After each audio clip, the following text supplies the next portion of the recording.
22 kilometre നീളമുള്ള പാലത്തിന് മുൻ പ്രധാനമന്ത്രി അടൽ ബിഹാരി വാജ്പേയിയുടെ സ്മരണാർത്ഥം അടൽ സേതു എന്നാണ് പേരിട്ടിരിക്കുന്നത്.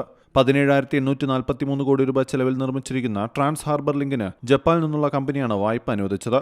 മുടക്കുമുതലിന്റെ 85% ഇവരാണ് നൽകിയത്.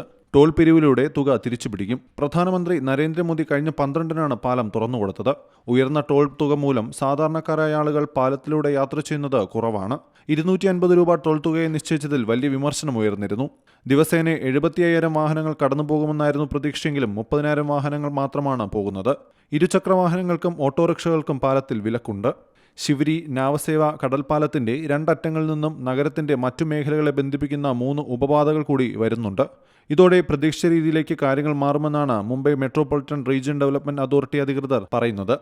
News desk C Malayalam news. പുതിയ വാർത്തകളും വിശേഷങ്ങളും ഇനി വിരൽ തുമ്പിൽ. എല്ലാ ഡിജിറ്റൽ പ്ലാറ്റ്ഫോമുകളിലും ഇപ്പോൾ സി മലയാളം ന്യൂസ് ലഭ്യം.